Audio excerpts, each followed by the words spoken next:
one thing is these things that we're putting in our body, like these fibers, these proteins and everything, and that we're really tending to our garden, these are kind of things that we're going to work on long term. And since we're working on these things long term, we shouldn't expect them to show instant results because of this, you know, everything that we're working on long term, right? We shouldn't suspect instant results just from using these things. We should see it over time. So we were talking about those like instant results, and we were talking about that fat loss, all that stuff. It kind of goes all hand in hand. So we should expect, you know, a longer time to do that. We're tending to our garden. We're keeping the weeds at bay. It takes a little bit of a long time to see those things grow. So we shouldn't expect those instant results, right? Luigi, you know, one of my favorite sayings I've heard is like, one hamburger doesn't make you fat and one salad doesn't make you skinny. Right. And it's so beautiful because it really tees it up that it's a habit over time that helps these things. And I think this is like, you know, when we start to talk about the mechanism here of like what's actually happening, I mean, this is why it takes time to like make weight loss changes, and why some people might try to change their diet for a week and they're like, oh, I didn't really see a lot of results. And it's like, if you think about all the stuff we've been talking about, you know, the accumulation of visceral fat, the blood flow, the cytokines, the gut microbiome, like all that stuff takes time to kind of like flip back into a healthy state.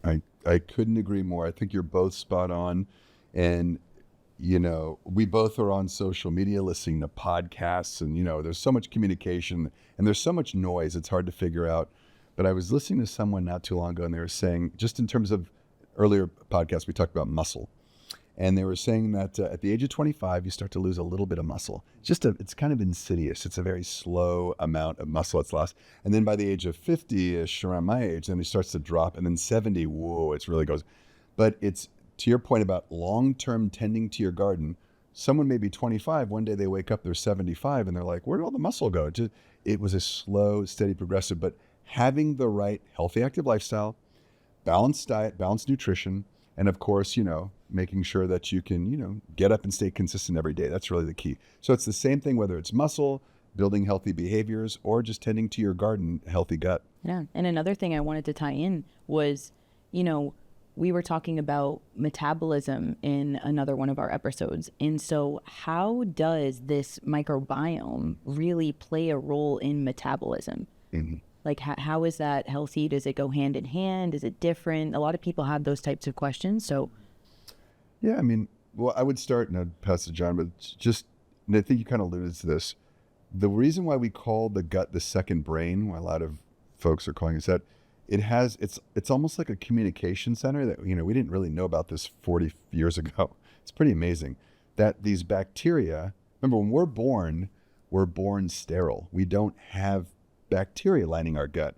And as soon as we're born, for some reason, the environment starts populating us with bacteria, fungi, viruses, they're all around us. But for some reason, bacteria get into our gastrointestinal, and some of them populate a little bit more, a little bit less, and it's very interesting. And then they communicate with different areas of the body, the brain, the heart, the muscle tissue.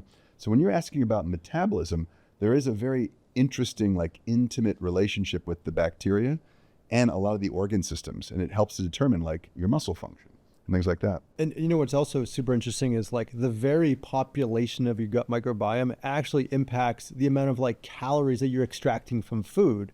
And so it's not just like eat unhealthy food, your gut microbiome, like let's say, gets populated with unhealthy bacteria, but now it's like a vicious circle because the unhealthy bacteria are kind of like extracting more calories from food, they're metabolizing the sugar differently. So it's kind of this like negative feedback loop. Yeah. So when you have healthy bacteria, it's like all the things are lining up again. So I think the whole theme of the metabolic health here is like, it's really not one single thing. It's a series of like decisions that we talked about, like diet, sleep, the exercise, how does your diet composition, doing the right things. And like all of a sudden, like all these markers that we've talked about start to move in the right direction that in totality really paint a picture of someone being metabolically healthy. And doing all those things that John just said consistently. Right. Consistently, right? Because anyone can do that for about a week and they're like, oh, forget it. This is too hard.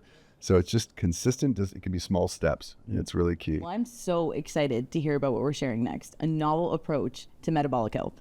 Yes, we're very excited for the next episode, Madison, because we're going to be discussing the introduction of a new product which has science-backed botanicals and supports metabolic health and weight loss. Wow, you guys don't want to miss this. Until then, see you next time.